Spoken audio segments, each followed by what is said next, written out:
Halo anak kelas 10 yang cuantik-cuantik dan ganteng-ganteng. Selamat pagi. Berjumpa kembali dengan Miss Dian yang asoy boy di pelajaran yang endol surendol terkendol kendol ngina, yaitu kimia. Setelah kemarin kita belajar mengenai larutan elektrolit, kemudian mengenai asam basa, ya, derajat ionisasi dan garam. Sekarang kita akan belajar mengenai reaksi-reaksi dari asam basa dan pembentukan garam, ya. Nah, reaksi-reaksi yang melibatkan asam basa dan garam ini bisa ditulis sebagai persamaan reaksi molekuler dan reaksi ionnya, ya. Kemarin kita sudah belajar mengenai bagaimana mengionisasikan, bagaimana menuliskan reaksi ionisasi. Nah, sekarang kita praktekin ya apa yang sudah kita pelajari. Nah, kita perdalam lebih lagi ya. Yuk kita mulai membahas reaksi-reaksi dari asam basa dan garam ya. Nah, reaksi antara HCl ya, HCl itu asam ya, karena apa? Depannya H, dengan NaOH. Nah, NaOH ini kamu lihat di sini belakangnya OH, berarti basa ya. Dia akan membentuk NaCl dan H2O. Ini disebut reaksi penetralan ya. Karena HCl itu asam, kemudian dicampur dengan basa, maka akan menjadi netral. Kenapa? Karena dia melepaskan molekul H2O atau air ya. Nah, ini juga bisa kalau dulu kita suka praktek di laboratorium. Nah, sekarang kamu bisa praktekkan sendiri di rumah ya. Nah, larutan NaCl dalam air ini bersifat elektrolit ini ya. Ingat ya, NaCl itu garam dapur ya. Sementara itu, H2O yang terbentuk banyak sebagai molekul dan bersifat netral ya, karena dia air ya, jadi sifatnya netral. Nah, kita lihat di sini persamaan reaksi molekulernya. Ya, HCl ditambah NaOH akan menjadi NaCl dan H2O. Gimana sih kok bisa seperti ini? Nah, kita lihat di sini ya. Nah, ini kebetulan warnanya berbeda. Ini ya HCl.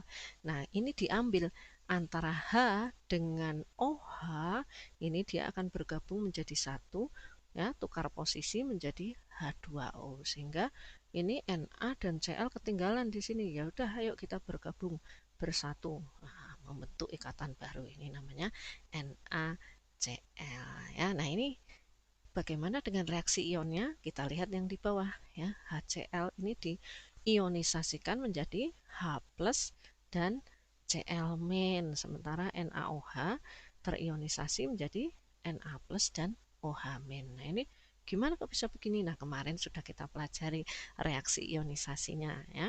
NaCl kalau diionisasikan menjadi Na+ dan Cl-. Kemudian H2O ini tidak terionisasi ya. Nah, ini kita lihat dulu. Yang sama bisa dicoret ya. Jadi di kiri anak panah, ini di kanan anak panah ya, sama, berarti kita coret. Ini di kiri anak panah ada Na+, di kanan ada Na+ juga. Nah, kita coret sehingga reaksi ionnya itu hanya H+ ditambah OH- menjadi H2O. Oleh karena itu reaksi ini disebut reaksi penetralan ya. Yuk kita bahas lagi satu demi satu reaksi-reaksi dari asam dan basa. Ya, yang pertama adalah reaksi antara logam dan asam. Nah, di sini contohnya adalah reaksi antara besi, besi ini logam transisi ya, besi dengan larutan asam klorida ya. Reaksi molekulnya sebagai berikut. Fe ditambah 2HCl menjadi FeCl2 ditambah H2 ya. Nah, ini nanti kita akan belajar bagaimana menyetarakan reaksi ya.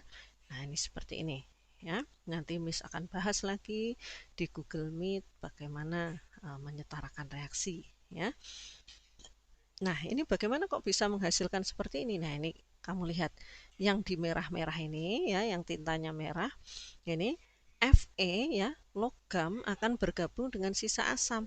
Fe ketemu Cl ya menjadi FeCl2. Kenapa Cl-nya 2? Karena di sini 2 ya. Nah, kemudian hanya yang tersisa ya. Nah, ini sendirian sehingga menjadi H2 dalam bentuk gas. Nah, ini namanya reaksi molekuler ya. Kemudian reaksi ionnya, Fe tentunya tidak bisa terionisasi karena dia tunggal ya, sehingga Fe saja ya. Kemudian HCl dia akan terionisasi menjadi H+ dan Cl-. Kemudian FeCl2 terionisasi menjadi Fe2+ dan 2Cl-. Kemudian ditambah H2, kemudian kita coret yang kiri kanannya sama. Mana yang kiri kanannya sama? Ini ya. Cl- dengan Cl- kita coret ya. Ada lagi nggak? Ya, kalau sudah tidak ada, maka reaksi ionnya sebagai berikut. Nah, itu adalah reaksi antara logam dan asam. Nah, yang kedua, reaksi antara logam dan garam ya, atau reaksi penggantian logam oleh logam lain dari suatu garam. Nah, ini sudah mulai mumet dengan reaksi. Ya, ini kita sudah masuk kimia berarti ya. Nah, ini reaksi antara logam Zn dengan larutan CuSO4. Mudah ya, kalau sudah tahu intinya itu mudah sekali. Yuk kita lihat di sini, Zn dengan CuSO4. Nah, ini sebetulnya tuh reaksi itu cuma tukar menukar tempat aja nih. Tukar menukar ya, pokoknya logam itu pasti akan ketemu dengan non logam bergabung. Sisanya ya bikin partai sendiri ya. Nah, ini misalnya Zn dengan CuSO4 ya. Cu itu kan logam. Jadi logam tidak akan bergabung dengan logam ya. Dia akan bergabung dengan sisa asam sehingga menjadi Zn ketemu SO4 menjadi ZnSO4. Nah, ini yang ketinggalan gimana? Ya, dia independen ya, menjadi calon tunggal. Nah, seperti ini ya. Menjadi padat. Cu itu tembaga ya. Nah, reaksi ionnya gimana? Ya, tinggal diionkan ya. Zn karena tunggal dia tidak terionisasi. CuSO4 akan terionisasi menjadi Cu2+ ya. Nah, ini harusnya ada plus SO4- ya. Maka ini menjadi Cu ditambah Zn2+ dan SO4 2 ya. Nah, ini karena sama kiri kanan dicoret. Nah, ini reaksi ionnya dia tuliskan yang langsung jadi ya, karena SO4 2- sebelah kiri dan kanan dicoret. Oke, next ya. Reaksi antara oksida asam dan basa. Nah, ini sekarang kita masuk yang basa ya. Reaksi antara gas SO3 dengan larutan KOH. SO3 ini oksida asam, ketemu basa ya, basa nih karena belakangnya OH ya. Sehingga reaksi molekulernya sebagai berikut ya. Nah, ini K bergabung dengan SO3 menjadi K2SO4 ya. Nah, yang tersisa gimana? Yang tersisa membentuk partai sendiri ya, H2O. Nah, reaksi ionnya berarti ini tidak bisa terionisasi. Yang ini bisa menjadi apa? K+ dan OH- ya. Nah, ini juga bisa menjadi K+ dan SO4 2- ya. Nah, nanti karena kiri kanan ada K+ bisa kita coret ya, sehingga hasilnya menjadi seperti ini ya. Tentunya nanti untuk lebih memahami kalian harus mengerjakan soal ya, dan nanti juga Miss ajarkan dulu di Google Meet bagaimana membuat reaksi molekuler dan reaksi ion ya. Kemudian reaksi antara oksida basa dan asam, jadi kebalikan ya, tadi oksidanya asam, sekarang oksidanya basa. Ya, contohnya reaksi antara CaO dan larutan HCl. Nah, ini asamnya, ini oksida basa ya. Nah, reaksi molekulernya sebagai berikut.